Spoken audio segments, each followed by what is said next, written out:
Mark Ryan. Blunt, open, honest sports talk. You do it for a feeling of satisfaction that you get right in here. That's what it means to be an offsider. Are you bold enough for truth, the whole truth, and nothing but the truth? You can't handle the truth. Then this show is for you. Offsides with Mark Ryan. This is The Fan. Upstate. What's good, my friends? This is the most interactive sports talk show anywhere. It's Offsides. Mark Ryan and Diesel, and we are the Fan Upstate, rolling on until 7 o'clock p.m. today. You guys have a lot of choices out there. We appreciate greatly you making us number one in those things that matter most. Engagement, reach, downloads. Thank you so very, very, very, very much. Fantastic to be here. Coming up on the show today, who better to join us on the day Tyler from Spartanburg? It's crazy. You know, 24 hours ago, if I said to you, who's Tyler from Spartanburg, everyone would go, huh? And 24 hours later, you say, who's Tyler from Spartanburg? Oh, Tyler from Spartanburg. Who better to join us to talk Tyler from Spartanburg? That's the Gamecock fan base's new favorite person. Oh, it is. It is. Oh, man. It is. Who better join us on this day of all days than the voice of all voices that you hear on Clemson football and the host of Tiger Calls, where this call went down itself, Don Munson. Diesel, every once in a while, radio is serendipitous. We have Don Munson scheduled to join us today.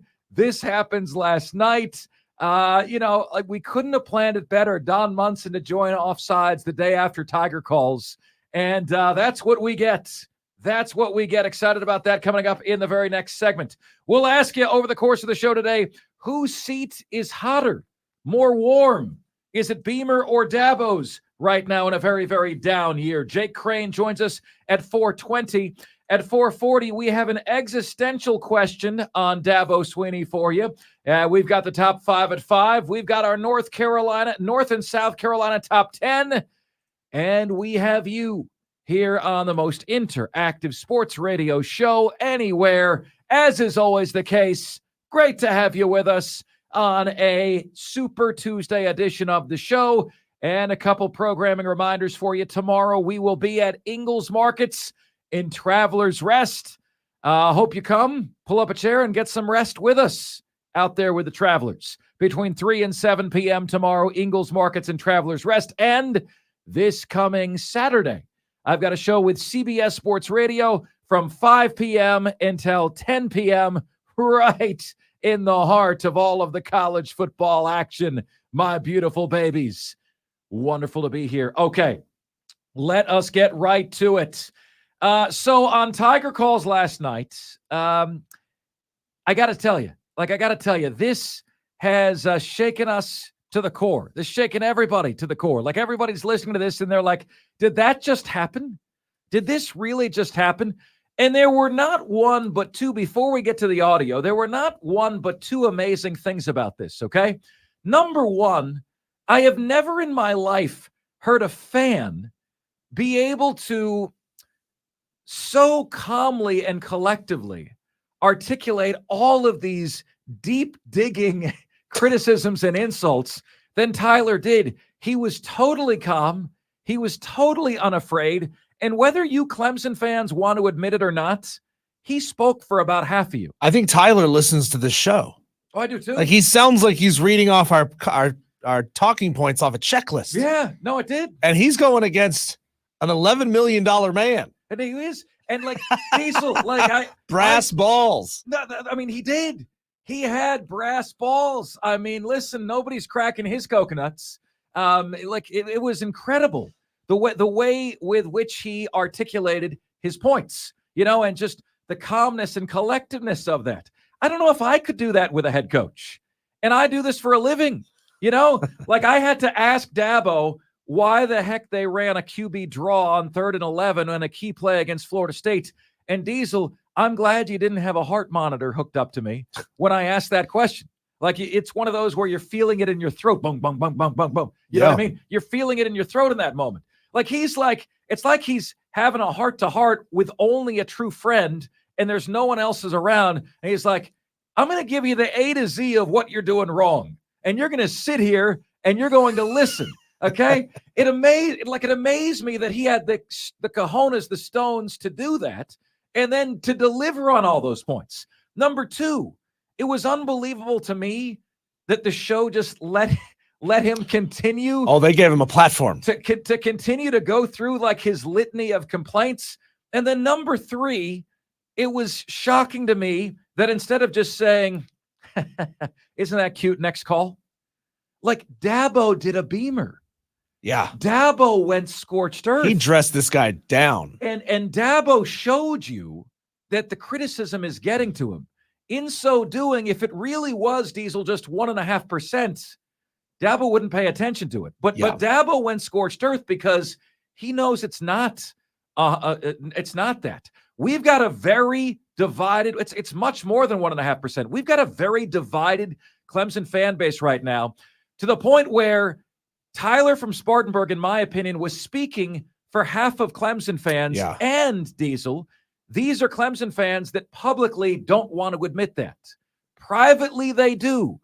Publicly, they don't want to be speaking out against their head coach, right? Yeah, and it shows, we talked how many times have we said South Carolina got their Dabo Swinney and Shane Beamer, and dang it if Dabo Swinney didn't just prove it. Exactly. Like we thought Dabo's positivity and Shane's positivity were similar. We thought Dabo's ability to come in and get the fan base excited and Shane's ability to do the same thing were similar. And then we see Shane Beamer starting to lose his cool, starting to lose his grip, and going after radio shows, going after other media members, kicking inanimate objects and breaking his toe, losing it, showing his frustration when he's in that press conference at Missouri. And then Dabo's just like, hey, Shane, sit this one out. Hold my beer. I got this. And then Dabo shows us the exact same thing that we just roasted Shane Beamer for over the past couple of weeks. And it's like, Dabo, don't you realize you could just take a step back and let Shane catch all this heat? You can let him catch all the heat. But he's like, nah, man, I want some of that smoke. Yeah. Again, like, why did Dabo not handle it simply as, that's cute, next caller? Why didn't he do that? If Dabo does that, he wins that in a knockout. But he didn't do that. They always say, like, don't stoop to the level. Dabo stooped to the level, and I was today years old when I heard Dabo curse for the first time. I never heard him curse before. I've always ever heard Dabo take the high road, but he took the low road. Oh, he took the low road. He absolutely took the low road. So we're going to open with this question for you, and then we're going to get to the audio that is making the rounds, millions of impressions over. We want to ask you guys who won the debate, who won the standoff. And I'm going to tell you this, Diesel. Okay, I'm going to tell you this. I thought Tyler was rude. Okay, I don't think he was kind. I don't think he was appreciative at all. Sure. Okay, there's a kind way to do that. He wasn't kind. Okay, in any way, shape, or form. I also believe Clemson fans have a right to be frustrated. I believe Clemson is not very well coached. And I believe Dabo has a right to defend himself. And Dabo did defend himself. But who achieved their goal in that call? Tyler from Spartanburg did. So to me, Tyler from Spartanburg won because the show and Dabo allowed him to deliver the fatal blow. I mean, how could you guys in that debate have any winner other than Tyler from Spartanburg? Because he got off everything he wanted to say. It was rude. It was crass. It wasn't kind. But his goal was to do exactly what he did, and they allowed him to do that. I'm sure a lot of people have heard this audio already. If you haven't, you're in for it. But I love how Tyler, and we're going to hear it about halfway through this first clip, where he says, Dabo, don't put me in that 1.5%. Don't put, he anticipates Dabo's talking points before he says them. Yeah. And he counteracts them before Dabo has a chance to respond. Sure. And I agree with you. Tyler was pretty rough. He was pretty rough on Dabo. But I guess at the same time, it just shows that man, just having that guy at the top who's spewing nothing but all shucks and positivity, it frustrates people. Yeah. It really does, because you won't admit that there's a problem. Oh, yeah. Oh, yeah. So let's get to the audio. Then we've got Don Munson joining us next. We will get to football with Don Munson. And guys, just so you know, okay, the way we're going to approach this with Don is, not in a way that's going to get Don Munson, getting the heat coming at him. Okay. We're going to ask, like, how do you feel? What are you thinking when you're going through something like that? When you're hearing something like that live, what is your thought process? Right? That's the approach that we're going to take here. We value Don coming on the air, and we understand and appreciate the complexity of his working relationships. We get that. You asked the question, who wins this debate? James on YouTube says, we won. Oh, we won. We did. But if the only winner could be Dabo or Tyler, who won? And a lot are saying, man, Dabo put that guy in his place. Well, he did. He did, but who achieved their goal? Tyler achieved his goal, and then some. All right, let's get to the audio. Here is Tyler. I don't know if I can get through this, Diesel, without laughing so hard. This is Tyler from Spartanburg's call. And just take a moment to appreciate the testicular fortitude that is required to say all of this without your voice shaking or cracking to someone of Dabo's status and caliber. Here's Tyler. Everything you said, Coach Swinney, it sounded a whole lot like Tommy Bowden. And I'll tell you one thing, Tommy Bowden didn't make the same amount of money as you do. You make $11.5 million a year. That's second in college football, if I'm not mistaken. I'm curious why that salary has led to a 4-4. And I know we're going to talk about, just being a couple plays away from undefeated and all that. And I know you're a man of religion. I'm a big fan, Coach. Before you categorize me as being in the 1.5%, I was going to Clemson games, and my entire family, going back generations, has been going to Clemson games before, when you're in commercial real estate. So I'm not going to accept being in that 1.5%. And I respect the fact that you're a man of faith. I'm curious if you've ever read Proverbs 16:18, which talks about pride coming before the fall.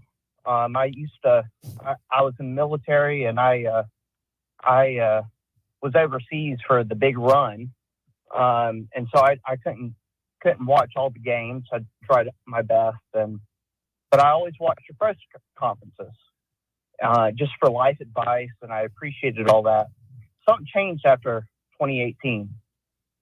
You're humble, you're hungry, and everything. And I always told people, man, Dabo, just listen to his press conferences. But after that 2018 national title, something changed, and there seems to be a lot of arrogance that came in. There was a lot of friends and family. I mean, 3 of the 10 on-field football coaches are external, experienced hires. Everyone else was an internal hire that had no experience before, or was a former player or friend. So I'm curious, why are we paying you $11.5 million to go 4-4? And it's not just this year. It's been, just the refusal to accept. Okay, and that's when Dabo cuts him off. That's from the Clemson Radio Network on Tiger Calls. Dabo cuts him off. So again, back to my question, Dabo. Why are we paying you $11.5 million to go 4-4, to have a 4-4 record? Don't tell me that Tyler isn't speaking for half of the Clemson fans. Don't tell me that. Okay? Like, we speak to them. He is. Diesel, I think the post for this segment is simply Mark and Diesel debate who won the heavyweight bout, Dabo or Tyler, and we offer our verdict. Okay, we ask you who won. Well, you heard, Tyler landed some blows there, and I still can't believe he was able to get all of that in. I mean, they gave him over 2 minutes. That's 2 minutes and 24 seconds to just rip Dabo to shreds. Everything that he's done, his arrogance over the past couple of years, his nepotism hires, his massive salary without a ton of results this year, his arrogance, all of it, and his dressing down of fans in the past, saying, don't you put me in that category. I'm a longtime fan. I'm a military member. I've been watching this team for my entire life, and my family has for generations. So don't you dare put me in that 1.5%. And if this was a boxing play-by-play commentary, it would have sounded like this: body blow by Tyler, hit to the head. Yeah, it's like watching a Rocky fight. Jab to the face. Oh, he lands the haymaker. Dabo's against the ropes. Well, Dabo, I think the right move. I think Dabo wins this in a slam dunk if Dabo goes, that's cute, next call. But Dabo didn't do that. Dabo went Shane Beamer. In so doing, showing you that the criticism is really getting to him. Here is Dabo's response. All right, what's this guy's name? Tyler. Hey, Tyler, I've listened to enough of you, Tyler. Listen, you can have all your opinions that you want. All right, I don't know how old you are. Don't really care. All right, but let me tell you something. We won 11 games last year, and you're part of the problem, to be honest with you, because that is part of the problem. It's people like you that all you do is the appreciation. The expectation is greater than the appreciation, and that's the problem. And so, we've won 12 10-plus win seasons in a row. That's happened 3 times in 150 years. So if you want to know why, Clemson ain't sniffed a national championship for 35 years. We've won 2 in 7 years. And there's only 2 other teams that can say that, Georgia and Alabama. Okay? Is this a bad year? Yeah. And it's my responsibility. Take 100% responsibility for it. But all this bull crap you're thinking and all these narratives you read, listen, man, you can have your opinion all you want. And you can apply for the job. And good luck to you. All right? But to answer your question, all right, we're second in draft picks.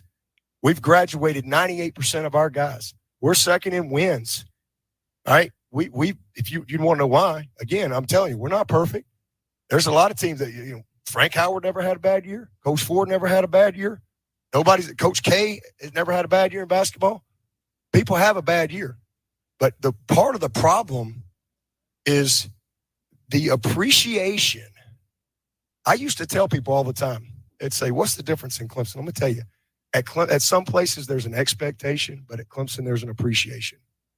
And what's happened at Clemson is we've won so much that even when it used to be the fun's in the winning, now even when you win, people like you complain and criticize the coaches and question everything. People like you. All right, when I hired Tony Elliott to be the offensive coordinator who never called a play in his life, I'm sure you were critical then. All right, and he took us to 2 national championships. People like you who just love to destroy people with your comments, all right? I'm sure you've never made any bad decisions. I'm sure you've lived a perfect life. I'm sure you've led a bunch of people. I'm sure you do your job in front. So to answer your question, I started as the lowest paid coach in this freaking business, all right? And I'm where I am because I've worked my ass off every single day. And I ain't going to let some smart-ass kid get on this phone and create this stuff. So if you got a problem with that, I don't care, all right? I work for the board of trustees, the president, and the AD. And if they're tired of me leading this program, all they got to do is let me know. I'll go somewhere else where there is an appreciation, all right? It's not just winning, it's how you win. And we are this is a tough year, but we've had 12 10-plus win seasons in a row. 12. We lost to Tennessee last year. They won 11 games for the first time in like 20 years. We've had 8-11 win seasons in whatever, 11 years or whatever. We've won 2 national championships. Clemson went 35 years. All right, probably since before you were born, your whole freaking life. And we've won 2 in 7 years. And we earned it. And we beat the best of the best to do it. The best of the best. 12 10-plus win seasons. So if you want to know why, that's why. Am I perfect? Nope. I'm far from it. I am a man of faith. Absolutely. All right. Shane Beamer has some advice for Dabo. Find some joy. Buck, I had that ready to go as soon as this was going to end. Yep. And you read my mind, Buck. You're right there with me, man. All right. Don Munson next, right here on Offsides. Mark Ryan.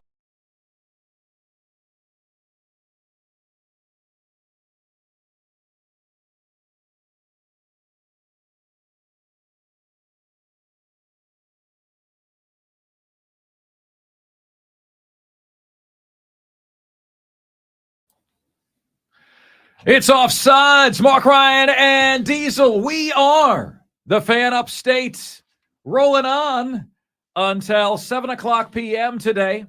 Joined as always in this time slot by the Director of Broadcasting at Clemson, Don Munson, who joins us right now on the show. Good afternoon, Don. Always appreciate your time, sir. Happy Halloween. Your GOAT Halloween costume all time, Don. You reveal yours, I'll reveal mine. What was it? Ooh, I'm going to have to go back. I was 5 years old, living in Atlanta, Georgia at the time. So that would have been 1967. All right. So just kind of give you a time frame.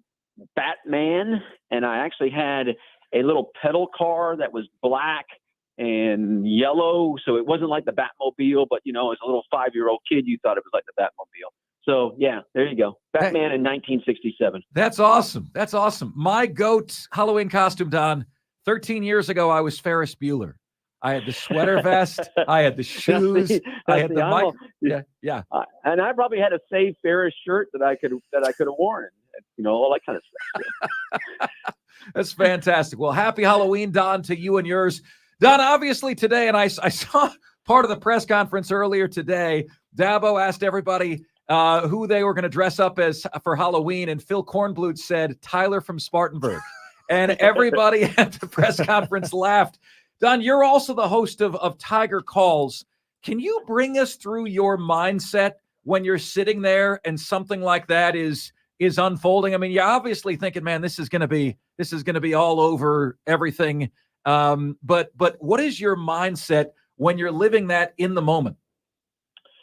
Well, as it's happening, and I had people, calling me this morning. That was staged. And I said, "Are you all nuts? Are you just absolutely crazy?" But people believe that. I mean, that's what people want to believe, I guess. But so you have to understand the whole what is right. So let me just take you through what the setting was first and foremost. So it's me and Coach Sweeney. We're sitting in his conference room, his staff meeting room. Ross Taylor, the sports information director for football, is also in there. But he's on the same side of the table with Coach, but he's separated from Coach by about 3 or 4 chairs. And so Coach and I are just, we're directly across. Now you have to understand, when he's taking a call like that and answering a question, he's basically looking at me and talking to me so he has somebody to talk to. Okay. And so we have eye contact, going at all times. So, so you're sitting there listening and all right. So we're sitting there listening, let the guy go for a couple of minutes. And I was almost about to say, like 5 seconds before Coach said anything, I was about to say, "Tyler, do you feel better now? You got this off your chest? Do you feel better now?" I didn't say that. And then it was about 3 seconds later that all of a sudden I know Coach Sweeney well enough that I could see the fuse had been lit. And I just thought to myself, all right, here we go. And I've seen that, 2 or 3 times in my career here at Clemson. And so I just sat back and enjoyed it. I loved it. I mean, I absolutely loved it. I thought it was very appropriate what he had to say. I thought that the gentleman challenged him in ways that probably he shouldn't have been challenged. And if you want to know why Coach Sweeney is worth $11 million, well, you're asking the wrong question. Because forget what he means as a football coach. Just think what he means economically to not just Clemson, not just to the upstate of South Carolina, but to the entire state. That gentleman economically generates, I can tell you here in this area, he generates close to $100 million a year. Say that that's a guy that's a trader for a stock company, a brokerage house. All right, and he's generating $100 million. That means you're paying that guy $20 million because he's making 20%. He's a steal. He's an absolute steal for what he's doing. So forget about what he was paid in, but he is. He's due the acclaim that he should be, and he's done things like he said in today's press conference. There's only been 3 other times in college football that you've had a program win 10 games 12 years in a row. That's only happened 3 times in 150 years of college football. So I think it's worth something. You know, Don, it's interesting that you bring up that point. I remember seeing an article maybe 3 years ago or so talking about Nick Saban's salary, and people were like, oh, it's so huge. But then when they compared that to the economic impact that Nick Saban had brought to the University of Alabama in his tenure, they said this guy's vastly underpaid at $10 million a year. Now, in the first segment of our show, Mark and I were impressed at Tyler's ability to organize his grievances. Obviously, it's not easy to stand toe-to-toe with an $11 million man and air your grievances in that way. But were you surprised by anything that Tyler said? Or were you surprised by any of his frustrations? Oh no, I'm never surprised by what anybody says. I mean, Festivus came early. Okay, all right. So the airing of the grievances were put. I'm never surprised by what anybody says. Not anymore. Not in today's day and age. Never surprised by any of that stuff. So yeah. So the poll's been put up, and Festivus has definitely come early.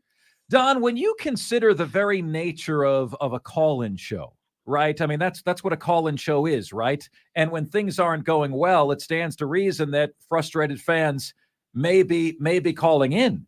I guess I'm surprised that other people are surprised that Dabo would get calls from frustrated fans during a 4-4 season. Do you agree? Well, I think what people are surprised about is that there's still a call-in show. That, this is one of the few guys out there that's actually still taking live calls, and I mean live calls. Mark, you're probably operating with a 5 or 7 second delay, correct? Sure. Right. We're not. Wow. I'm just telling you, we're not. It's live. It is live. And so I can tell you that he's probably the only guy in America that's doing that, that's taking live telephone calls and doing it that way. And there are very few coaches anymore that are actually doing a call-in show. So he's a rare bird when doing what he's doing. Now, do you see Dabo over the next couple of days and weeks attempting to smooth that situation over, or is it swept under the rug and it's what's moving on? No. I think he actually maybe likes the focus that is going to now be on him the rest of this week. You want to know why? Takes the focus off of what? Takes the focus off of his players. Takes the focus off of his assistant coaches, because now all the focus is on the man, and he's man enough to handle it. He's been there before. He's done this before, and that's actually what most, and I hear this more in basketball than anything else. When an opposing team goes into an arena, the head coach wants generally to draw all the ire of the opposing fan base, because it takes it off of his players, and they're not on his players, and allows the players, maybe to just be able to concentrate a little bit better. So I don't think, Coach Sweeney's not going to step back from what he said. He meant what he said, and he's a principled man, and he's going to stand by it. Don Munson joining us here on the show. Don, in terms of the on the field, right? What are the areas where, you use the last month of the year, tomorrow is November 1st, last month of the regular season, to try to right the ship enough so that next year can be a more successful season? What are the areas in which you're most hoping to see improvement in? Oh, I think I said this last week with you. I think I did, is offensive line. I don't think there's any doubt about that standpoint. Defensively, this team is playing brilliantly. I mean, you can't. They've given up basically 28 points have come from the offense of all the points scored against Clemson. So really, this is a defense that's only given up, around 16, 15 points per game. You're going to win a lot. You're going to win a lot of games when you give up only 15, 16 points a game.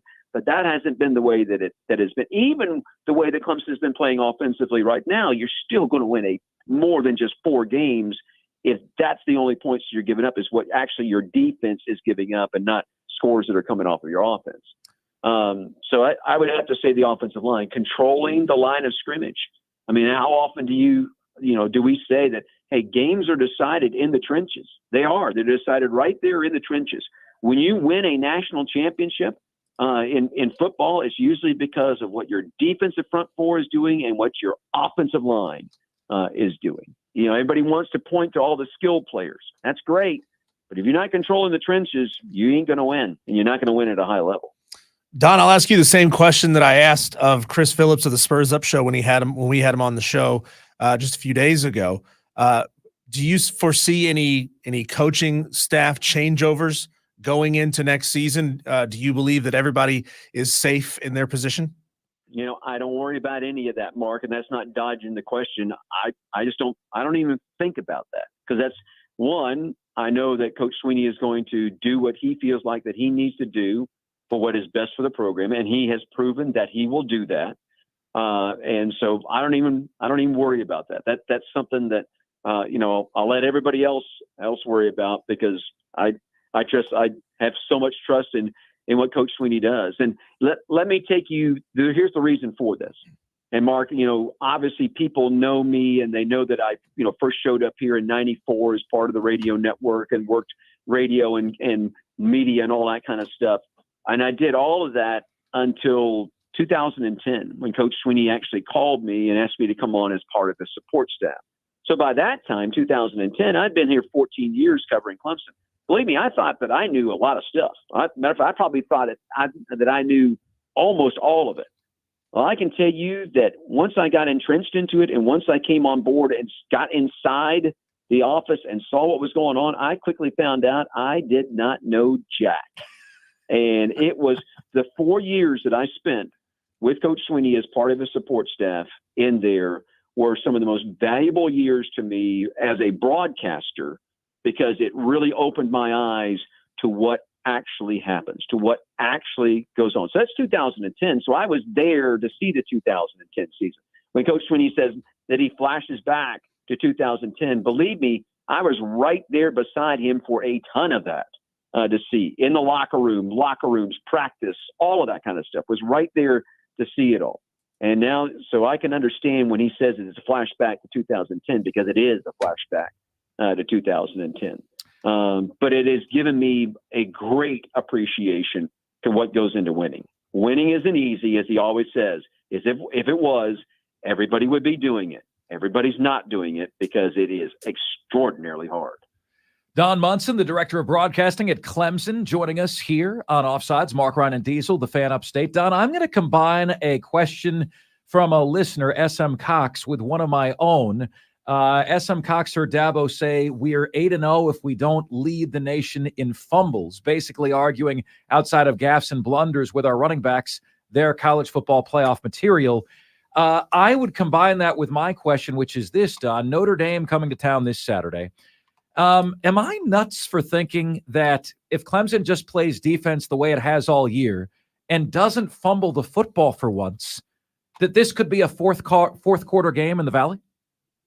Oh, I don't think you're crazy for thinking that. And there's a reason that coach says that. Go back to the Duke game, right? So they don't fumble twice at the one, and they get into the end zone. And I think what he doesn't say is that, and we scored touchdowns on those in those plays. Well, if it does, then it drastically changes that opening game in Duke. And I really appreciate what he said in the press conference today about winning early in the season, how important that is, because it establishes and it just changes the tenor of everything. It gives you a different outlook. It gives the fan base, the media, a different outlook. And it does. That, you go back to the 2016 season and how many one possession games that Clemson won in 2016, and then winning the national championship. And then in 18, Trevor got hurt in that Syracuse game. They struggled there to win. Then Trevor comes back and they blew everybody out by 21 points or more. Every game the rest of the way, they won by 21 or more. But, if you win early in the season, it does set up a new tenor. But I'm with you. If Clemson doesn't turn the ball over, they just kind of protect the ball, do what they're supposed to do on offense. Yeah, I could see this easily being a fourth quarter game. Now, Notre Dame's going to come in and they're going to try to pound you. They saw what happened at Miami. All right. They're going to run a lot of that double tight end stuff. They have a big NFL-like offensive line. They are going to try to punish you on the ground. That's exactly what they're going to try to do. It's going to be up to Clemson defensively to stop that. Don, Will Shipley has been placed in the concussion protocol. Brock Purdy became the first player in the NFL to play the same week that he was placed in the concussion protocol, and I thought that was a foolish decision. Did not play well. What are the prospects for Will Shipley here moving forward? What are you hearing? Yeah, today will be an interesting day. I saw him yesterday. He was not at practice, but he was not wearing a neck brace or anything like that when I saw him and talked to him yesterday. You talk to the player. The player is always eternally hopeful, being able to play. But we'll see. We'll just have to kind of wait and see what happens as they go through. But believe me, the medical staff here at Clemson is going to be exceedingly cautious with him and try to make the best decision that they can, for that. And so there's a little bit more control, I think, on the college side of that than there is on the professional side of that. Although certainly there's a lot of control on the NFL side of things. But we'll kind of have to see. And I think it'll be one of those things as it kind of plays out. Today, Tuesday, is a full day in pads. I'd be a little bit surprised if I went over to practice and I saw him, in anything but, and if he's in a jersey, anything but a yellow jersey, which means he cannot be hit, cannot be part of any contact drills. And then we'll have to see, how it plays out the rest of the week if that is certainly the case. But Will's also a guy, he's played enough football. It may be that he can sit out of practice until like Thursday. And then go through some of the stuff on Thursday and then go through the walkthrough on Friday and be ready to go. Don Munson, Director of Broadcasting at Clemson. Always love the conversation, Don, and greatly appreciate you making time for us each week. Thanks so much. Have a great call on Saturday. All right. Reese's Cups, Kit Kats, Nestle Crunch Bars at the Munson household. Do not overrun me. There you go. Don, don't sleep on the Take 5, my friend. It's all of those things combined into one with pretzels. Whoa. My wife told me that Milky Way was vastly underrated too. And I would have to agree with her. I'm about to go with Milky Way is like vastly underrated. What was the one that you always wanted to see in your bag, Don, as a kid? And what was the one you hated to see in your bag? Well, I was a Butterfinger kid. Okay. So Butterfinger showed up. Big kudos, big thumbs up to you. And then the one that you never wanted to see, in your bag would be like a bit of honey or something like that. That was a bit of trash is what it was. Let's be honest. Don, thanks so much. We'll talk to you soon. All right, guys. Go Tigers. All right. Ladies and gentlemen, okay, when we come back on the show, we'll ask you guys that question in honor of Halloween, okay? The goat candy in your bag, okay? And then the trash that was in your bag. Bit of honey, bit of trash. Offsides, Mark, Ryan, and Diesel. We are the fan.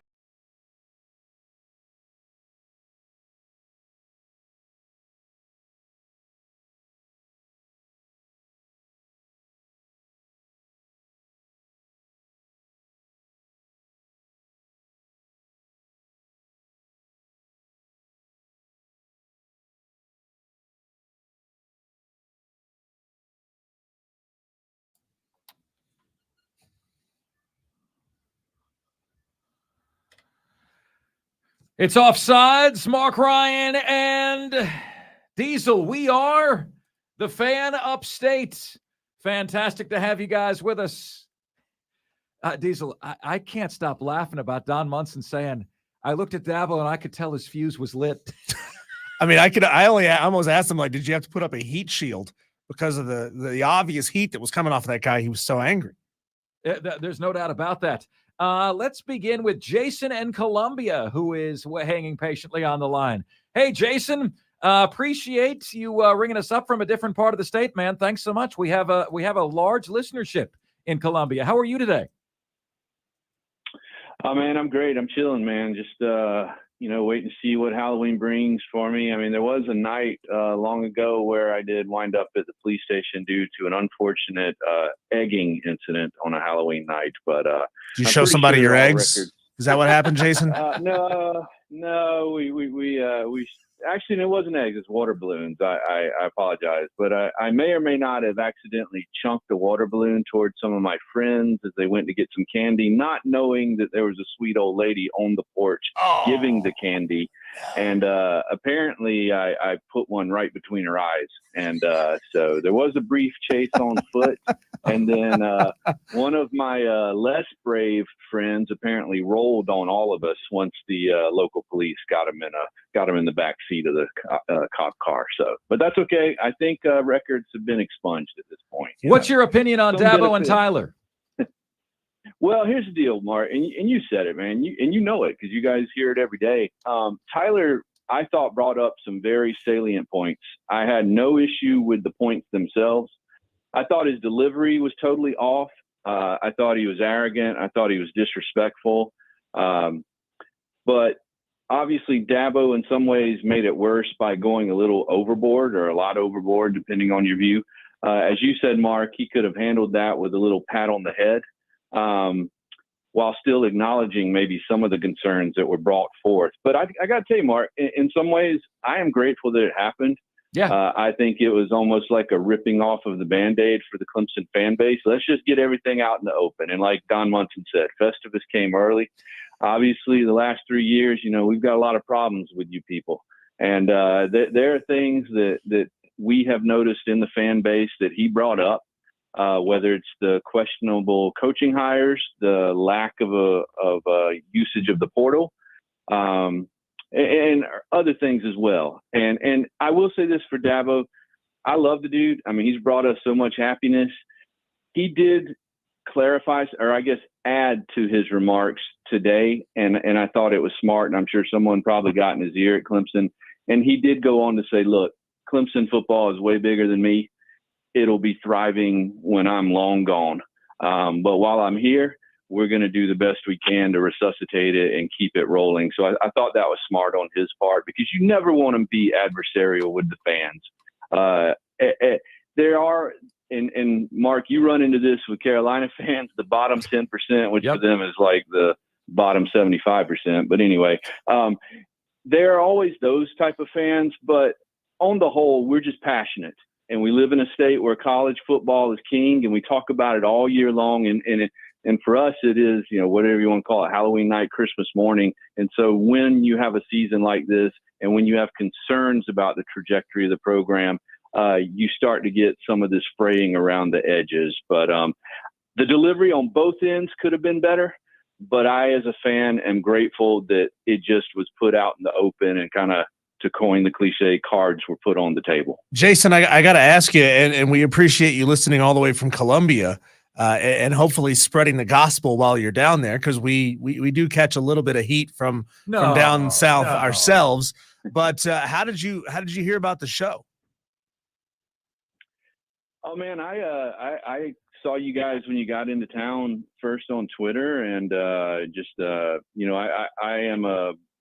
guess being down here, I'm used to scouring the internet for different stations that cover local sports, because God knows I don't want to listen to what the flagship guys in Columbia have to say. Although it is kind of funny, I got to say the last decade have been pretty good to me, as Sammy Sosa once said, when it comes to listening to all of their prognostications crash and burn. So, but you guys keep it real. You guys have a lot of fun with it, and that's what I love about the show. Hey, Jason, you're a top 5 caller in terms of content.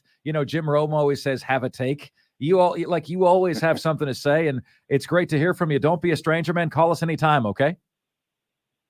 Hey, man, I just want to get in the league with Crazy Ralph. He's obviously number one, and if I'm anywhere in that vicinity, I'm honored. There you go. I think he's entering the vicinity. Jason, thanks so much for the call, bud. Jason, I can confirm that I'm going to go back and scour that call and try to find some drops to play on the show. Let's do it. Absolutely the case. So, guys, that sets the table for us to shift gears to this topic. It is absolutely and patently obvious to me, okay, that both Shane Beamer and Dabo Swinney's seats, for the first time in a long time, are warm. Okay. What does that mean? It means that not that anyone's calling for their job, but that, there's a low degree burn going on the posterior right now. Okay.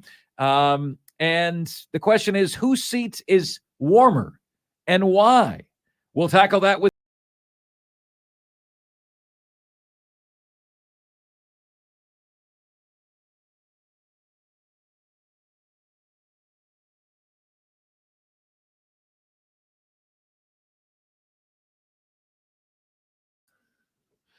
What's good, everybody? This is the most interactive sports talk show anywhere. It's Offsides. Mark, Ryan, and Diesel, and we are the Fan Upstate, rolling on until 7 o'clock p.m. today.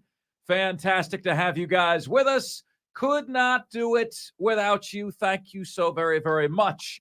Look, my friends, we've asked you a very pointed question.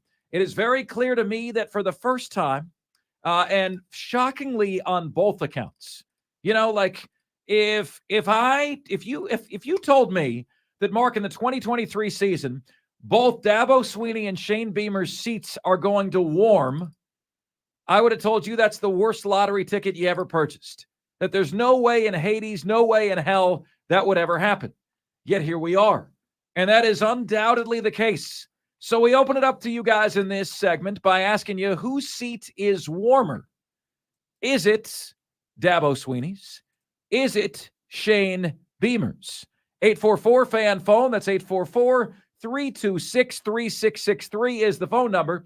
And the MadWorldAttractions.com text line is there for you at 71307. Just start your text with the word fan, and away you go on the show. Hanging patiently on the line is Rich from Chicago.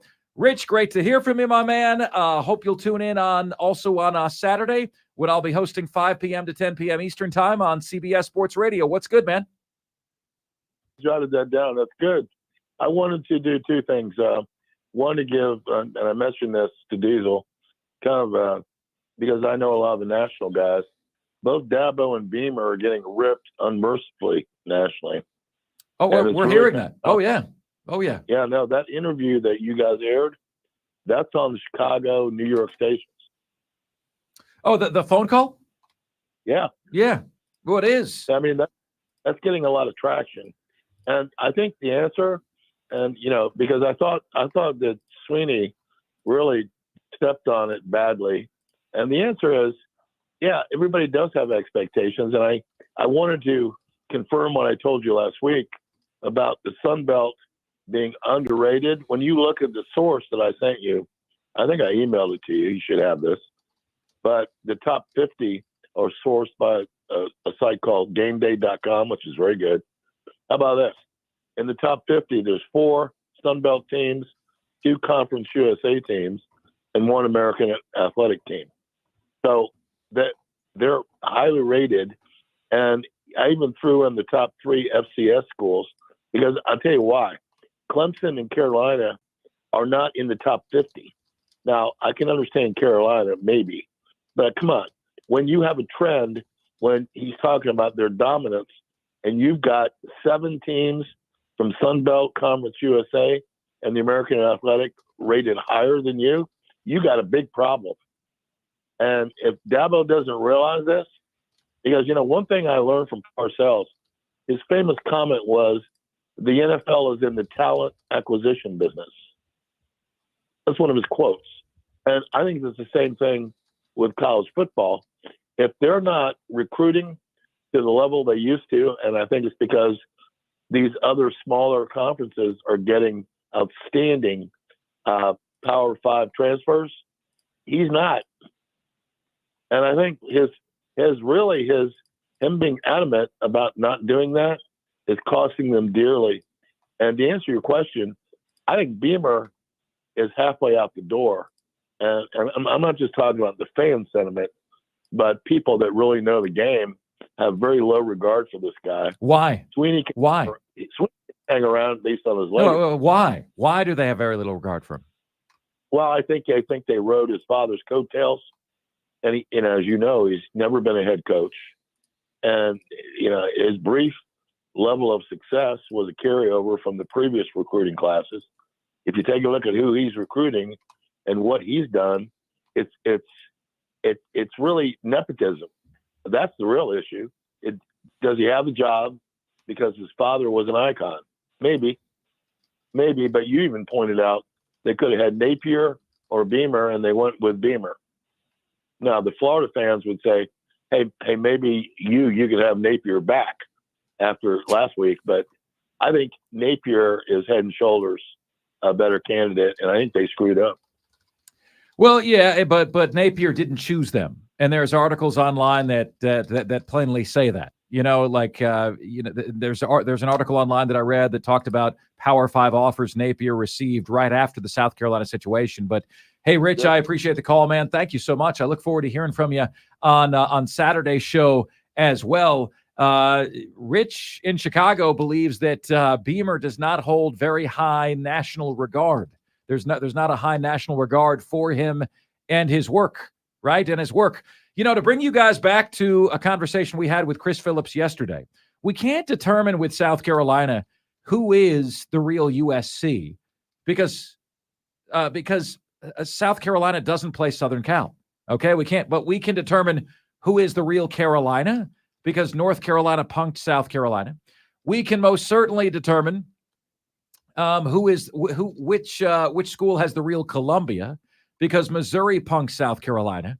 And do you guys agree and sign on to the reality that Jacksonville State has the chance to rip the Gamecocks moniker from South Carolina this weekend? Chris Phillips said this yesterday on our show. Okay? He said, yeah, absolutely. You win the game, you get the name. To the victor, go the spoils. You win the game, you get the name. That's what Chris Phillips said. You know what makes me smirk? What makes me have this smug little smile about that is the fact that Jacksonville State, this is not a pushover team. And this is, it's making us smirk, Diesel, because this is not the team that you want coming in. This is an everything to lose and nothing to gain kind of game against a tricky little good team that is not who you want when you've got a skeleton crew playing, With Rich Rodriguez, a guy who's done it at a high level. Now, you can make fun of that all you want to, him jumping around from here to there over the years, but he has been a Power 5 level head coach at multiple big programs before, and he has got that team absolutely rolling right now, 7-2, coming into your house when you're down and they're up. This is ripe for an upset. It is. It most certainly is. So you guys, it's time for you to answer this question, okay? And Diesel, could you put it on the poll? All right, the fan upstate. Both seats are warm. Whose is warmer, Dabo or Beamer? I'm going to answer Dabo's is warmer. I'm going to answer Dabo's is warmer. Why? Why do I feel that way? Well, I think Beamer still has the support of everyone in Columbia. All right. In part because the expectations in Columbia are so much lower. Okay. But he's still got the support of everyone. He's chosen them. He's been loyal to them. To the folks in Columbia who just want a head coach to love, he's given them that. Okay. So he's got, now if he's 2-5, 2-6 next year, that's a whole nother can of worms. Okay. Maybe they're not feeling him so much at that time. But at this point, yes, I think Dabo's seat is a little bit warmer. In other words, Diesel, do you think I don't know if Beamer has a call-in show. I don't think he does. But if he had a call-in show, I don't think he's getting that call on his show. I don't think somebody's lambasting him the way that Tyler lambasted Dabo. And I think Tyler is representative of 30, 40, 50% of how Clemson Nation feels right now.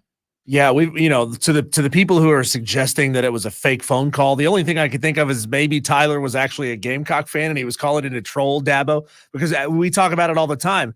These two fan bases are flip sides of the same coin. The only team you watch more than your own is the opposite one in the rivalry. South Carolina fans, you're watching Clemson. You're paying attention to everything that happens with that program and vice versa. So maybe it was an upset South Carolina fan, but this guy clearly had some grievances, and he sure as hell was not afraid to air them. At all. All right, folks, that is the question to you. The poll will be up on the Fan Upstate. We believe that both Beamer and Dabo's seats have a little warmth to them. So whose seat is warmer? That is the question for you. Let's get to Crazy Ralph, who is up next on the show. Great to hear from you, Crazy Ralph. This is a great day, isn't it, fellas? Oh, I just love this. Hey, I'll tell you, there's absolutely no question in my mind that Dabo Swinney's seat is hotter than Shane Beamer's. We all know Shane Beamer has cast a spell over Ray Tanner and the Board of Trustees at USC. Clemson, they've been to the mountaintop, right? They've been to the promised land, and Dabo is the one responsible for taking them there. However, if they lose to Notre Dame and by some chance lose to Shane Beamer for a second consecutive year, I think the fans will call for Dabo's head, as not to mention the alumni. As much as that absolutely pains me to say, but hey, we all know Ray Tanner. He's been befuddled by Beamer, and as much as I hate to admit it, Tanner doesn't have the guts to get him out of here, so we are likely stuck with Beamer for at least 2 more years. But anyone with eyes can see that Beamer's blessed assurance should have been fired long ago. But he's going nowhere, guys. As much as I hate it, I'm going to say hats off to Tyler, that wonderful Clemson fan who called in and exposed Dabo for the narcissist that he is. To change the subject, though, and get to the Jacksonville State Gamecocks, I'm headed to Columbia this week. I'm going to be grilling out with my buddies, and I wouldn't be surprised if Jacksonville beats the diapers off Shane Beamer. But what I am looking forward to is paying homage to the greatest football coach in the history of college football, Stephen Orr Spurrier, who will be on hand, and I'm going to be there saluting him, Connor Shaw, DJ Swenger, Clowney, and all the guys that gave me the greatest memories I've ever had as a South Carolina fan. Have a great day, guys. I've never heard Crazy Ralph laugh before. He's highly amused at the content of the show today. I think Tyler is an honorary Gamecock fan today. Oh, he is. There's no doubt about that. No doubt about that. Texter says, Mark, really never heard of Carolina Calls. I guess that might be Beamer's call-in show. Yeah, it would appear to be. Texter, no, I don't listen to that. Like, I don't consider coaches' call-in shows generally worthy of my time or good broadcasting or good radio. Because 90% of it is, hey, coach, just want to tell you how much I love what you're doing for our boys. Super proud of you. Super proud of you. Bad radio. Yeah, it's just not good content. It's bad radio until you get this nugget that falls in your lap that's excellent. The only reason I know about Tiger Calls is when either Dabo steps in it or when a caller confronts him. That's the only reason I know about it at all. Otherwise, I wouldn't know about Tiger Calls. Okay, like it's not something I do. It's not something we watch, right? Not something I care about. Okay, let's see. Mark, just imagine if Dabo did something crazy after that phone call, like kick something and break his foot. No one would be that dumb, Texter. No one would be that dumb. Let's see here. Texter says, Mark, the USC debate has been irrelevant for over a decade, if not forever. Is it irrelevant, Texter, because everyone associates it with Southern Cal? Texter says, Mark, this Saturday will be the first legal cockfight in South Carolina since 1887. That's true, Trey Davis. That's a great point. That is a great point. Wow, that is tweet-worthy, Trey Davis. Crazy Ralph has that nickname for a reason. You are absolutely insane if you think Dabo's seat is hotter. Dabo has proven to be as elite as any coach. Beamer has done little to nothing. Now, yeah, but it's not about that. It's also about the expectations for the fan base. The fan base, 100% of the Gamecock fan base, 99% of the Gamecock fan base loves Shane Beamer. I think that number is about 60% for Dabo right now. 60%. So this isn't a question of either a guy losing their job, okay? It's not a question of that. It's a question of, who's feeling a little bit more heat, who's feeling a little bit more pressure. I got to be honest with you. I don't think Beamer's feeling pressure until next year. I think Dabo is feeling a whole heaping worth of pressure right now. Right now. Larry Williams just released an article on Tiger Illustrated where he interviewed the real Tyler. That is really interesting. You know, Diesel, that guy followed me on Twitter. The real Tyler from last night. I got right around the time that I was kind of sticking up for him a little bit. I got a follow from a Tyler that I couldn't imagine was anybody but the caller. Can't imagine that was anyone but that guy. So that's very, very, very, very interesting. All right, my friends, coming up next on the show, we are going to talk college football with our guy Jake Crain from Crain and Company. National show on the Real Daily Wire out of Nashville, Tennessee. That is next. If you want to call in the show, you can, but please do so after the next segment. That's next here on Offsides. We are the Fan Upstate.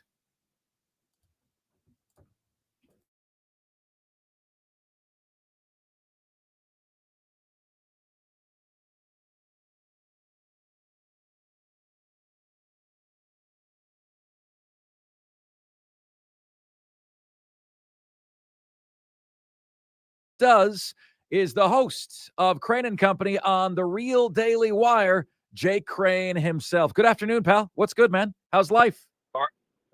Going great, man. Going great. Excited for some action tonight. Halloween in action. God bless America. Yeah, man. So let me ask you this. Riddle me this, my friend. What is your all-time GOAT Halloween costume? All right. 3 Halloween questions for you. GOAT Halloween costume, Jake. GOAT Halloween candy, and the Halloween candy you never wanted to see in your bag. I'm going to say GOAT costume.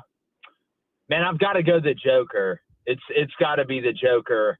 The best candy is Reese's, without a doubt. If you don't like Reese's, I feel like you should be federally investigated. And then the last type of candy, like, don't put candy corn in my bag. Like, first off, I'm a grown-up. Why I'm out here trick-or-treating? Second off, I don't care if I'm a grown-up or a little kid. Candy corn's the worst. Yeah, well, I actually like candy corn. I'll tell you, Jake, I hated. Psycho, Mark, how? It's wax. Well, it is wax, but it's tasty wax, though. It's tasty wax. You know, I don't know, man. I will tell you this, though. The orange, you remember those ones that were like kind of coffee flavored or something, and they would be an orange and black wrapping? Those were the all-time worst crap candy ever. I know what you're talking about. Yeah. What were those called? Yeah, like that orange. Yeah, they weren't good. The orange and black, they're wrapped up, and you unwrap, and it was like taffy that was like coffee flavor or something. It was disgusting. Yeah, I know. It's funny. I don't know if anybody knows the name of that candy, but everybody knows exactly what you're saying. And everybody hates it. So Jake, riddle me this.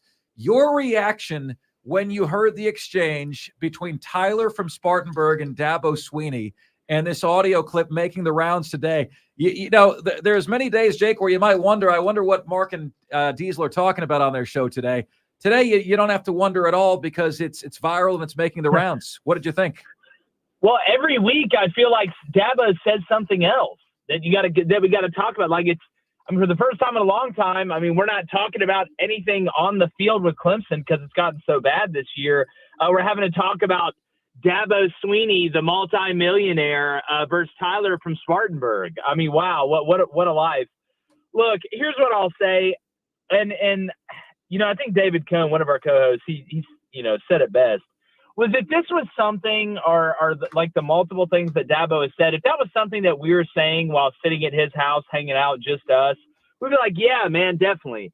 But again, I'll come on and say every time what I say. Ask yourself, if you're a coach that's going to say anything to a fan or the media, does this help my team?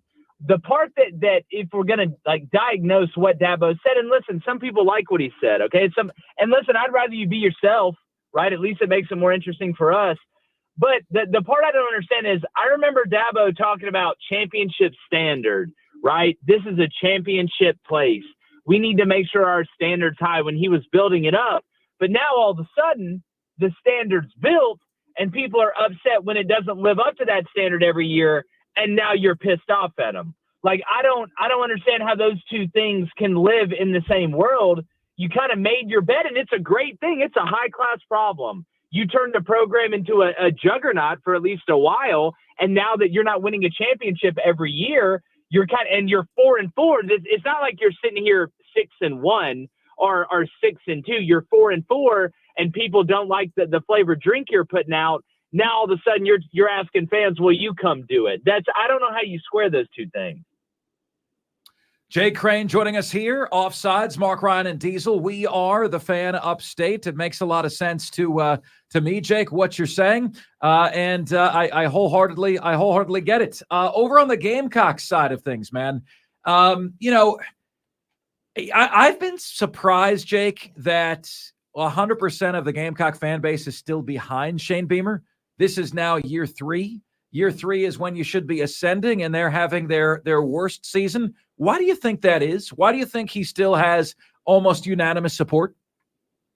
Well, I think, one, it's because he's younger. Like, if they're already ready to fire Matt Brown at North Carolina now because he's old, right? Shane's got the young thing going for him. He can be here a while.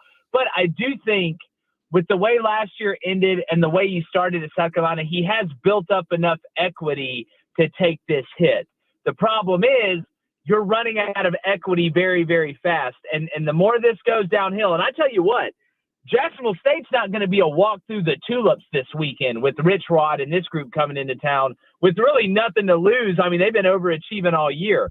But if it keeps going downhill for South Carolina, eventually that equity, it's gone. And now it is, you're either doing it this year or showing us that, hey, we're back on track and looking good and everybody loves everybody, or all of a sudden it turns into a Sam Pittman situation where, hey, run the numbers in the buyout again. What has to happen for it to go down? That's the territory for next year that we're looking at.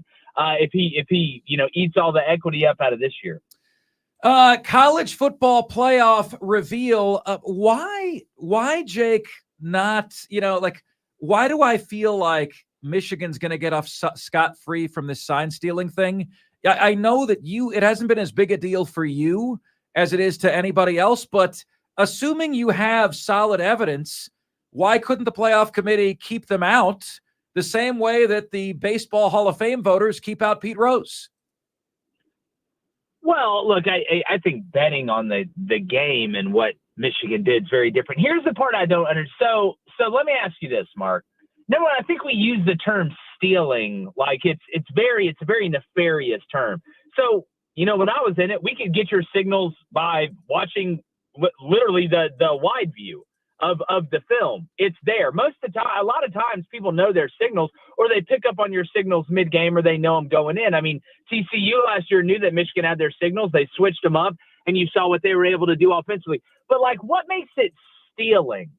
Signal, that term to me, I'm not, even if you send somebody to the game, I can get your signals from the tape. Yeah, so I would say, Jake, if I want them. Yeah, I would say, is it stealing? I would say the rule that you can't have, I understand, man. Like I've always said in baseball, brother, if I can see at second base what signal the catcher's putting down, and I can somehow communicate that to the batter, that's on you. If I can see where the catcher's setting up and I'm the batter, that's not on. That's on you. That's not on me. The thing is, it's the rule though since 1994 that you can't have plants in a stadium watching that, and evidently these coaches know about this rule. Well, look, Michigan's not. I'm telling you, the further they dig on this, just like with anything, I'm just caution other fans before piling on Michigan, because you can. I mean, as South Carolina fans, they got thrown in the middle of the fire pretty quick. Here's what I'll say. I think the rule is terrible. Like it does nothing. It prevents nothing. If I want your signals, how does anybody ever recover from one coach going from one place to another that then plays the other place he just left? How does anybody ever recover from that? I mean, there's certain coaches that have the signals in their playbook, and playbooks get passed around all the time nowadays, especially in the digital age. So listen, if Michigan broke a rule, I don't think it's to the extent of you taking away games or anything like that. I think the rule, I just don't think it's a great rule because you can get them anyway. I don't think this is nearly as egregious. I think the NCAA is petty, and they're going after Harbaugh because he's embarrassed them on multiple occasions. But I don't think this is nearly to the level of we start talking about the playoff committee holding Michigan responsible for that. I mean, that's way over severe, in my opinion, at least. Way too penal, you'd say. So I'll ask you this, Jake. If Michigan and Ohio State played and nobody has any clue what each other's signals are, who wins that game? If Michigan and Ohio State played and nobody has a clue what the other person's signals are? Yeah, who wins? Well, again, I think you're setting up a hypothetical where I promise you Ohio State knows some of Michigan's signals too. Okay. I think they did play it straight up and Michigan won. I think Jim Knowles sitting in zero coverage against a team that couldn't hit an explosive play if they ran around with grenades in their pockets was one of the dumbest things I've saw all of last year. And that's one of the reasons why they're playing a whole hell of a lot of zone and umbrella this year. Okay, Jake. So here's what I'll say to you on that, and it's my last point. And I understand, Jake, transitive property is always defeated, but you have very, very closely related games here in close proximity to one another. You had Michigan beating Ohio State 45-23, pointing upward every time Ohio State's going to pass, 45-23. Then Georgia beats Ohio State by 1 and luckily does so. So Michigan destroys Ohio State. Georgia barely beats Ohio State. TCU catches on to Michigan's side stealing, creates dummy calls, and beats Michigan. And then Georgia absolutely dehumanizes TCU in the national championship game. You can't show me, Jake, those 4 results and tell me it doesn't have a significant impact. But again, those are teams with totally different styles. Let me ask you this, Mark. Did TCU play? And yes, TCU used dummy signals against Michigan, but TCU won that game because Michigan kind of took them for granted. And TCU played their best game. Look at the turnovers they had on defense that they were able to force. That had nothing to do with the signals. You can't say, if we start doing this transitive property thing, there's no end to it, right? So then how can Georgia only lose to Missouri on the road last year or beat Missouri by 3 and then destroy TCU 65-7 in the national championship game? Then I say, well, then Missouri would have beat TCU by 62, which is styles make fights. The hardest thing about coaching college football is getting your guys to play at their highest level of efficiency week after week. Nick Saban says you can do it 4, maybe 5 times a year. So I think we're overlooking so much to try and find something that we're not looking at reality. These are 18 to 22-year-olds, unless you're playing BYU, and getting them to play up or play. If you played how you wanted to play every time, nobody would ever play bad. But that's not the reality we live in. That's one of the great things about football is, regardless of if you have advantages. I mean, I knew when I was at South Alabama when Troy was going to throw every time because their tendencies were out of the roof. Is it illegal for me to keep check of the tendencies of how many times they throw out of 11 personnel when they get in a deuce formation? Is that cheating? Jake, let's pretend you're back at South Alabama for a minute, and let's pretend you're coaching the scheme that you coached at South Alabama, but you had it with elite Power 5 talent. Of the teams that are viable contenders for the college football playoff, which would you feel best about playing? The one that you think you could exploit if you had the players to go out and win these matchups head to head. Who do you think would be the easiest win of the playoff caliber teams? Like if we played right now, yeah. Like out of I think the 2 I look at, 1 Texas because Quinn Ewers is out. 2, I would say. Probably that everybody's gassing up Washington. That's probably who. I think not that I think Washington's a bad team. I think they're an elite offense. I don't think they're nearly as complete of a team as some of these other top level teams. For the people that question Michigan, and look, I'm not some Michigan defender. I picked Michigan to win it all this year. All this talk about the schedule, this is basically the same team from last year. They don't have to prove anything to me, to be honest with you. But I just think over a 4-quarter game, Washington has to play at such an elite level on offense to be able to win that if the offense just plays above average, there's a lot of games they could lose. And especially if Dan Lanning didn't pick the riskiest option of all time every time. You can't full send it every time. What do you see in that Washington scheme that you think you'd most be able to exploit? Well, I think most of it is defensively. You know, schematically, they do a good job mixing it up. Offensively, you don't have to have a super complicated scheme when you have Michael Penix and that group of receivers out there. And I think their offensive line's punched way above their weight. But schematically, I think defensively, you know, they get out of their gaps a lot. They're athletic enough to make plays in the front seven to be able to run things down. And when they out-athlete you, it kind of hides it. But against Oregon, I mean, you saw what Bucky Irving and that offensive line did. It seemed like Washington isn't super gap sound in the front seven. And if you play a team like Georgia, or you play a team like Michigan, or a team like Texas that can run the ball as well, not only can they exploit you for points, but they can keep that offense that Washington has off the field because the defense doesn't maintain gap integrity. But, I mean, they run zone coverage. They run man stuff. I actually don't think Washington's bad tackling in space. I just don't think they're super gap sound up front. Jay Crain, Crain and Company, a fantastic show, 7:30 a.m. Eastern Time to 9 a.m. Eastern Time on YouTube, part of Real Daily Wire. You can check them out each and every week. Always appreciate you, Jake, and agree or disagree. Love the debate, man. Thanks so much. For sure. Definitely, guys. Always enjoy it. Y'all be good. All right, take care. Jake Crain, Real Daily Wire. Jake does not want to go down the transitive property route with Michigan. Right? Transitive property, guys, is if A beats B and B beats C, does that mean A beats C? And the answer is, of course, no. But the results are so closely linked. I mean, how can anybody tell me that Ohio State did not belong on the field with Michigan last year? And they didn't. 45-23. Michigan just about doubled them up. And then that same Ohio State team has Georgia beat dead to rights. Michigan loses to TCU. Georgia makes TCU look like a high school team. You can't tell me. Michigan lost to TCU when TCU caught on to their sign-stealing ways. Okay? You can't tell me that wasn't intimately involved in the results that we saw on the field. Where is somebody, though, and maybe this is one of those things you really can't figure out in the middle of a game, but where is the person figuring out that their signs have been compromised and then changing things to counteract that? I mean, we saw it in Philadelphia's last game. They're now running fake tush push plays.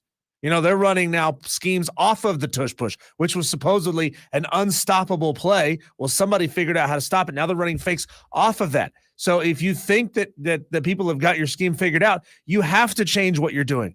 That's what happens in college football. You can't stay static with your signs, your signals, and your scheme.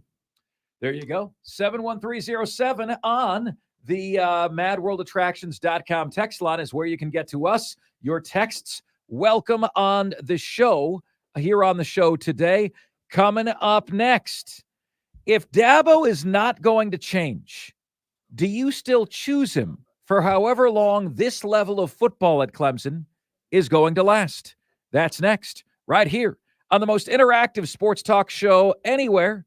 It's Offsides. Mark Ryan and Diesel, and we are the Fan Upstate.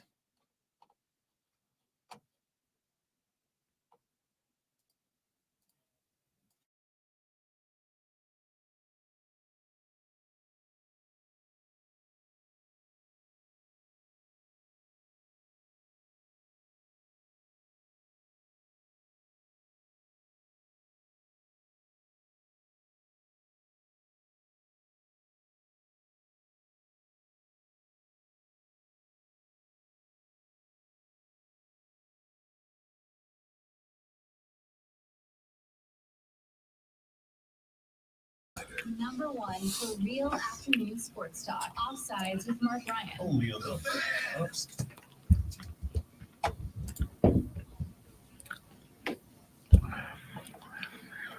It's Offsides, Mark Ryan and Diesel. We are the Fan Upstate, rolling on until 7 p.m. today. Great to have you guys with us. I got some really interesting numbers that I want to share with you here. Okay, I think this is pretty cool. This is from Kelly Ford.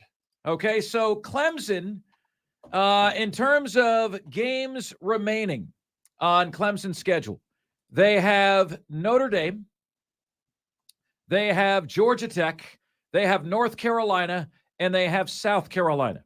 They're 4-4. Should they go 1-3, then they don't make a bowl game this year. right? 1-3 equals no bowl game. So who would 1-3 have them losing to, right? That would have them easily losing to Notre Dame this weekend, North Carolina. These are two games that are easy to see Clemson losing right now, right? Despite the fact that they're at home. Can you imagine a year ago, Diesel and I were saying Clemson's going to beat the all-time home field winning, the all-time winning streak for home games? Clemson's going to set that mark. Oh, no one's going to beat them at home. No, Notre Dame's the only team that has a shot. I mean, that's what we thought a year ago. And then everybody beat them, right? A win for you at Death Valley and a win for you at Death Valley. I feel like Oprah Winfrey right now. Everyone's beating them in Death Valley. 1-3 is not far-fetched to see for me. It's a loss to Notre Dame, a loss to North Carolina, and one of the two of Georgia Tech and South Carolina. Could you see that happening? It's feasible. It's feasible. Don't say it isn't. Anyway, Kelly Ford tells me there's a 14% chance that Clemson misses a bowl game. So 86% chance Clemson makes a bowl game, 14% chance they lose 3 out of the next 4. How about on the Gamecock side of the coin? South Carolina needs to sweep 4 home games in order to make the college football playoff. Good news for them is none of these teams is in the top 25. Not a single one. All right? If you were to power rank the 4 teams that South Carolina plays between now and the end of the season, how would you power rank them? Right? I'll tell you what Las Vegas says. Las Vegas says it's Kentucky 1, Clemson 2, Jacksonville State 3, and Vanderbilt 4. Las Vegas and the odds makers and the football power indexes, the analytics, say that Jacksonville State is a wee bit better than Vanderbilt. Okay, so it's Kentucky 1, Clemson 2, Jacksonville State 3, and Vanderbilt 4. What are the chances that South Carolina runs the table and makes a bowl game? Per Kelly Ford, the number, you want to take a guess at this, Diesel? South Carolina's chances to make a bowl game? 8%. 8%, you say. Very close. Very, very close. If this was a contest, I would have said within 5% either way, and you would have won. It's 12%. 12% chance that South Carolina wins their 4 home games and makes a bowl game. But if you're a Gamecock fan, you got to be encouraged that Kentucky looks very beatable, that Clemson is beating itself day in and day out. And that's the truth, folks. Bad teams beat themselves. Clemson is not a good team right now. Jacksonville State could be a little bit tricky, and Vanderbilt is just a win, unless you fail to show up, right? That's how it goes. Let's get to Just the Facts, who joins us next on the show.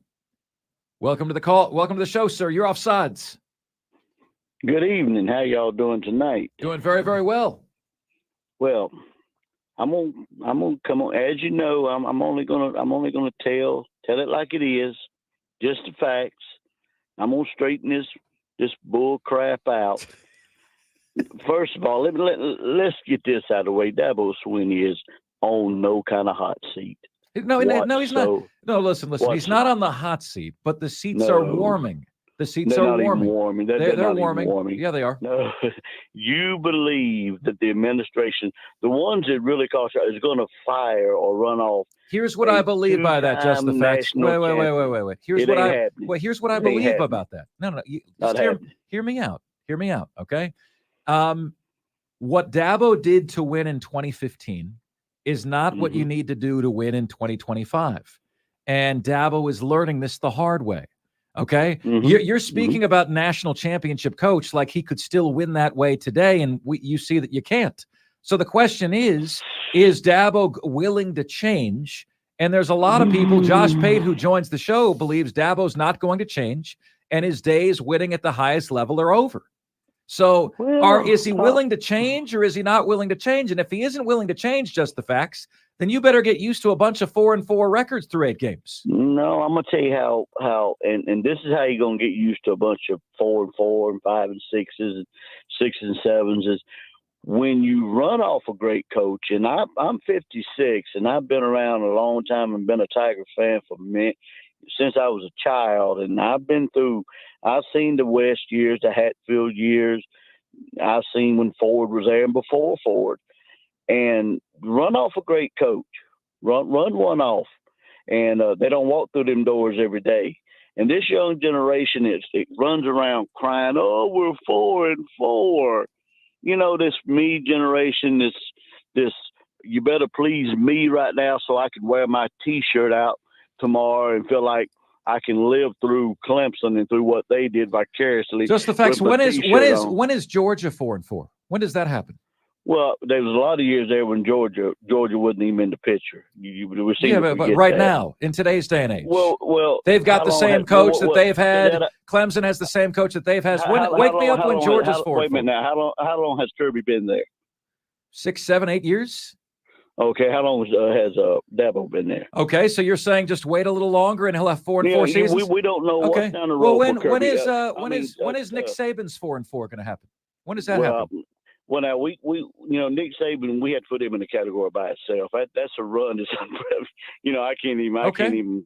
Nick Saban, what he's done in Alabama, but I would put Clemson and Dabo right there behind, because the run that Clemson has had since 2015. But like he said, there's only 3 teams that's won 2 within 5 years, and he's one of them. I mean, the ball.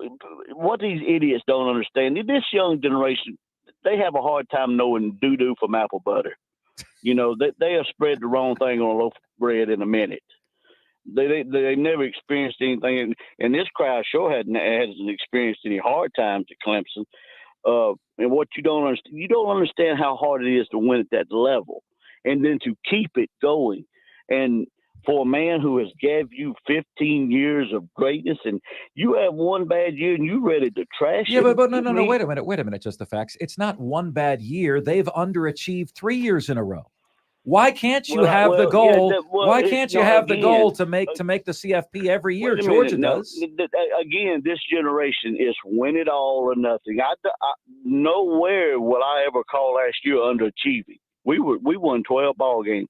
When I was growing up to win 12 ball games, man, you had a great year. Everything was fine. It's this win it all or nothing mentality that's ruining college football. There's nothing underachieved about last year. Did we meet every goal we wanted? No. But very rarely, there's only one team that's going to do that every year, and you got to have a lot of luck on your side to get that. Hey, and just the facts. We got to run, buddy. But listen, I appreciate your call. I appreciate our difference of opinion. Offsides is the show that gives you both sides, right? And so you're free to call in and debate, and we thank you so much for doing that. We got to run because we got the top 5 at 5 coming your way next. But guys, I will tell you this: there's a select few teams that have a goal, a realistic goal to make the college football playoff every year, and Clemson should be in that class of program. Shouldn't they? The Georgia, the Alabama, maybe LSU, the Michigan, the Ohio State, right? The goal is to make the playoff every year, and Clemson should be in that category. And 3 straight years of missing the playoff after making it 6 years in a row shows you that, while you appreciate Dabo, something isn't clicking at the level that it was. And in my opinion, it's missing on 2 straight quarterbacks. It's not getting with the transfer portal and NIL. Okay? It's poor staff hires and player development, and it's a stubborn philosophy. That's what's going on, in my opinion. The top 5 at 5 is next.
Sports Talk.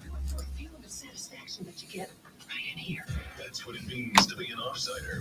Are you bold enough for truth, the whole truth, and nothing but the truth? You can't handle the truth. This show is for you. Offsides with Mark Ryan.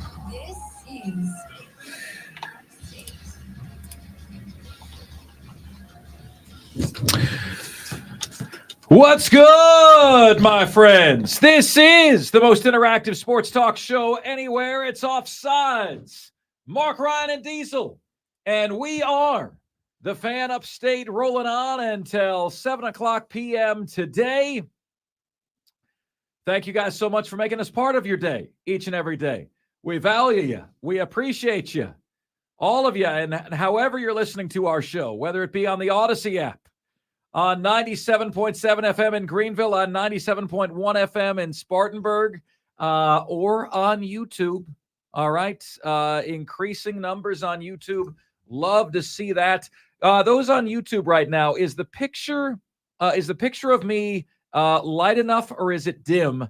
We're having a hard time telling that in the studio. Does it look too dim? You're like, no, Mark, we don't need to see you any better than we do. Okay. Let's keep you dim.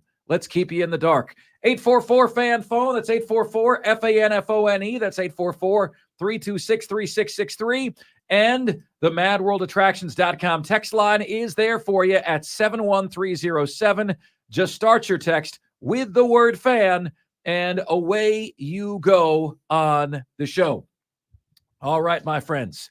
It is time for us to do that jam. We call it the Top 5 at 5.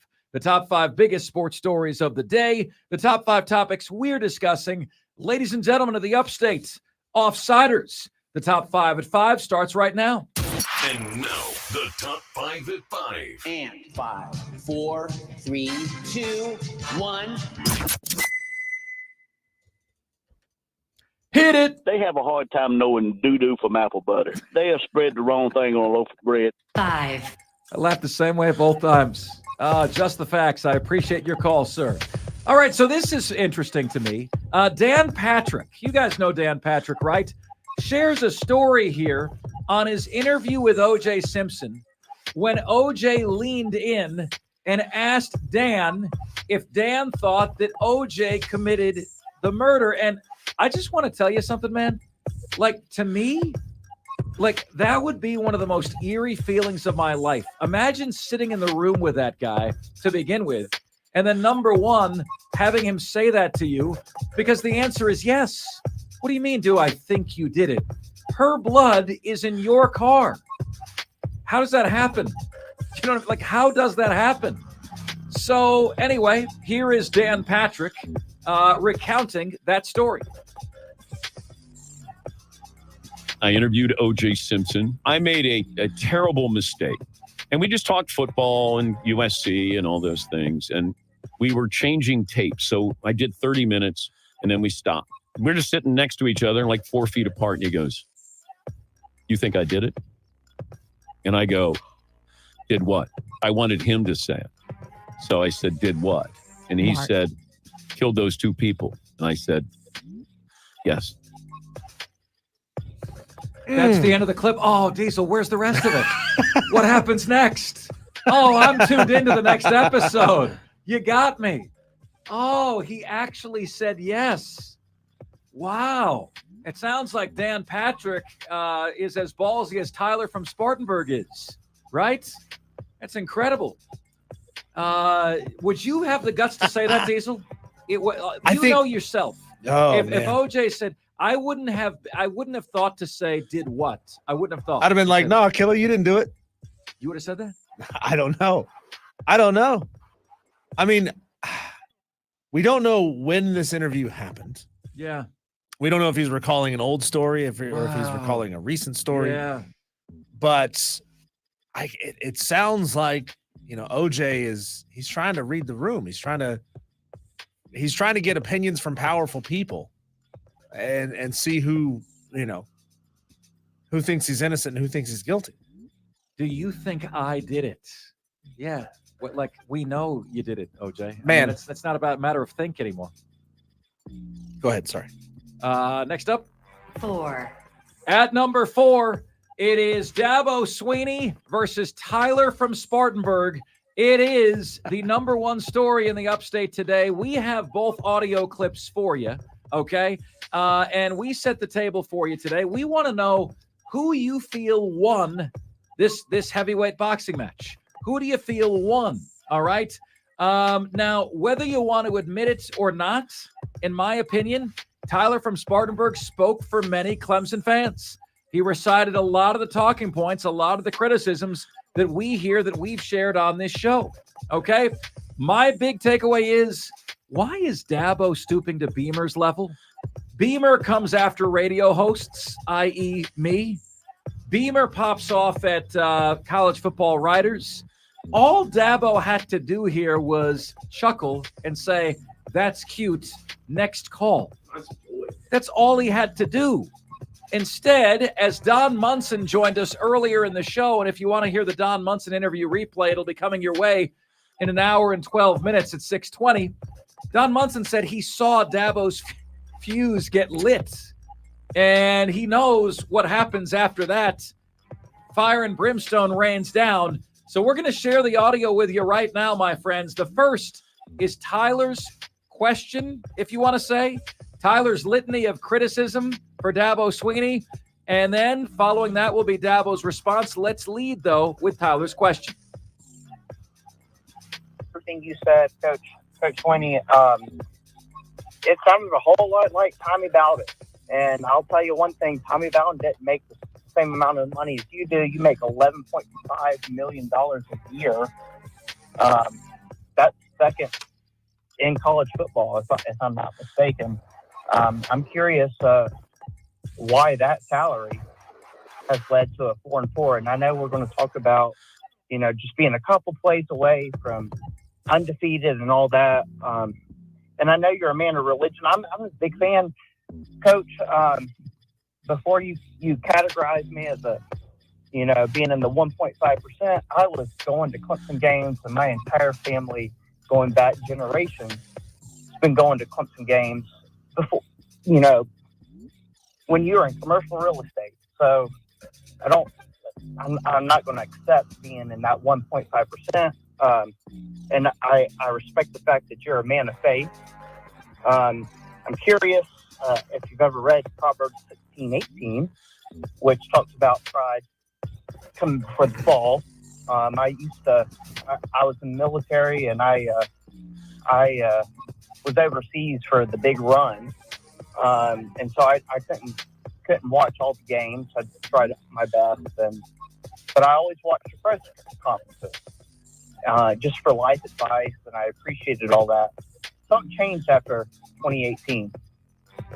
You're humble, you're hungry, and everything. And I always told people, man, Dabo, just listen to his press conference. But after that 2018 national title, something changed, and there seems to be a lot of arrogance that came in. There was a lot of friends and family. I mean, 3 of the 10 on-field football coaches are external, experienced hires. Everyone else was an internal hire that had no experience before, or was a former player or friend. So I'm curious, why are we paying you $11.5 million to go 4-4? And it's not just this year. It's been just the refusal to accept. And then Dabo cuts him off, right? Dabo cuts him off. Dabo's heard enough. Guys, I'm here to tell you, okay? I am shocked that the producers allowed that caller to go on as long as he did. It's one thing to ask a constructively critical question. Dabo, I thought you could have run Will Shipley more in the second half. It's one thing to take a quick take on that, but they let that guy get off every single salvo, drop every single bomb that he had stored up in his case for the last 3 years. Man, if only this rant had happened yesterday, Tyler from Spartanburg would be this year's hottest Halloween costume.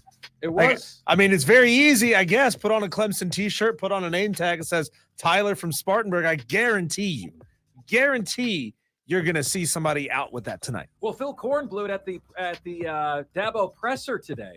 Dabo said, "What's everyone going to be for Halloween?" And Phil Kornblut chimed in. He goes, "Tyler from Spartanburg. That's what we're going to be for Halloween." Incredible, man. So let's now get to Dabo's response. And again, remember, guys, I've said Dabo should have just laughed, should have said, "That's cute, next call," kept it moving, right? Or offer a simple explanation. Instead, Dabo went scorched earth. All right. What's this guy's name? Tyler. Hey, Tyler. I've listened to enough of you, Tyler. Listen, you can have all your opinions that you want. All right. I don't know how old you are. Don't really care. All right. But let me tell you something. We won 11 games last year, and you're part of the problem, to be honest with you, because that is part of the problem. It's people like you that all you do is the appreciation. The expectation is greater than the appreciation. And that's the problem. And so, we've won 12 10-plus win seasons in a row. That's happened 3 times in 150 years. So if you want to know why, Clemson ain't sniffed a national championship for 35 years. We've won 2 in 7 years. And there's only 2 other teams that can say that, Georgia and Alabama. Okay? Is this a bad year? Yeah. And it's my responsibility. Take 100% responsibility for it. But all this bull crap you're thinking and all these narratives you read, listen, man, you can have your opinion all you want. And you can apply for the job. And good luck to you. All right? But to answer your question, all right, we're second in draft picks. We've graduated 98% of our guys. We're second in wins. All right? We if you want to know why, again, I'm telling you, we're not perfect. There's a lot of teams that, Frank Howard never had a bad year. Coach Ford never had a bad year. Coach K has never had a bad year in basketball. People have a bad year. But the part of the problem is the appreciation. I used to tell people all the time, they'd say, "What's the difference in Clemson?" I'm going to tell you. At some places, there's an expectation, but at Clemson, there's an appreciation.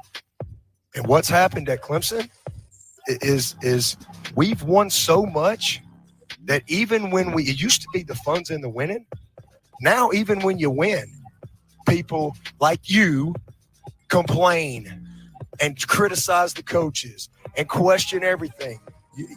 People like you, all right, when I hired Tony Elliott to be the offensive coordinator who never called a play in his life, I'm sure you were critical then, all right, and he took us to 2 national championships. People like you who just love to destroy people with your comments, all right? I'm sure you've never made any bad decisions. I'm sure you've lived a perfect life. I'm sure you've led a bunch of people. I'm sure you do your job in front. So to answer your question, I started as the lowest paid coach in this freaking business, all right? And I'm where I am because I've worked my ass off every single day. And I ain't going to let some smart-ass kid get on this phone and create this stuff. So if you got a problem with it, I don't care. All right? I work for the board of trustees, the president, and the AD. And if they're tired of me leading this program, all they got to do is let me know. I'll go somewhere else where there is an appreciation. All right? It's not just winning. It's how you win. And we are this is a tough year, but we've had 12 10-plus win seasons in a row. 12. We lost to Tennessee last year. They won 11 games for the first time in like 20 years. We've had 11 win seasons in whatever, 11 years or whatever. We've won 2 national championships. Clemson went 35 years. All right, probably since before you were born, your whole freaking life. And we've won 2 in 7 years. And we earned it. And we beat the best of the best to do it. The best of the best. 12 10-plus win seasons. So if you want to know why, that's why. Am I perfect? Nope. I'm far from it. I am a man of faith. Absolutely. All right. Wow. Can you believe that happened, folks? So question number 1 for you guys is, do you have a problem with anything in that call? Okay. Surprisingly, I do not. I don't have a problem with anything in that call. I think number 1, fans have a right to be frustrated. I think number 2, Clemson is not a well-coached team this year. And number 3, I think Dabo has a right to defend himself. 3. Although I think it would have been much more effective had he not done so. And furthermore, who won that heavyweight matchup? Was it Dabo or was it Tyler from Spartanburg? Who won the matchup? Let us know on the madworldattractions.com text line at 71307. Just start your text with the word fan, and away you go on the show. Next up. 3. All right, at number 3, the college football playoff rankings will be revealed tonight, and many are forecasting. I almost put the emphasis on the wrong syllable there. Many are forecasting a shock. This is what CBS Sports predicts today. Number 1, Ohio State. That's a surprise. Number 2, Michigan. Number 3, Florida State. Number 4, Washington. Who's missing? They say Georgia's going to be number 5. Number 5 in tonight's playoff reveal. And the description says the Bulldogs throttled Florida 43-20, but they are still hamstrung by a poorly rated schedule. Georgia is well outside the top 100 in that metric, while the teams above them are in the top 70. The upcoming schedule should help that considerably. The combined records of the Bulldogs' next 3 opponents is 20-4. Who are those next 3 opponents for Georgia? Well, I am so glad you asked. Those next 3 opponents are Missouri, Ole Miss, and at Tennessee. Good, not great opponents, where Georgia most certainly will be tested. So what do you think the college football playoff 4 is going to be tonight? I don't think Georgia's going to be outside the top 4. I don't. I'm sorry. I'll go Georgia. I'll go Ohio State 1, Michigan 2, Georgia 3, and I'll go Washington 4. Florida State is going to be the fan base tonight that is irked, but it's early. Winning in, baby. Winning in. How do you think this is going to play out? Next up. 2. Folks don't like to admit the reality of what's actually going on, but folks, if you have a hot seat, your job is in jeopardy, okay? If you have a warming seat, that means your position, there's a little degree of pressure on you, okay? And Clemson fans, the Clemson fan base is divided right now. I'm here to tell you, Beamer's seat is warm. Dabo's seat is warm, okay? Admission is the first step toward recovery, folks. You need to accept that first, okay? That means that there's pressure on both of them. So the question is, whose seat is warmer? Is it Beamer or Dabo? If you don't think Beamer's seat is warm at 2-6 in year 3, I don't know what to tell you. Will Muschamp was 20-14 through 34 games. Shane Beamer is 17-17. 17-17. He's 500 on the nose. Of course, his seat is warm, but I actually believe Dabo's seat is a wee bit warmer. This is now 3 straight seasons with no college football playoff berth where he set the bar very, very high, and this is the worst one of the bunch. Beamer still has support, full support of Gamecock Nation, whereas I think Dabo's support level is about 60-65% right now, if I'm honest with you.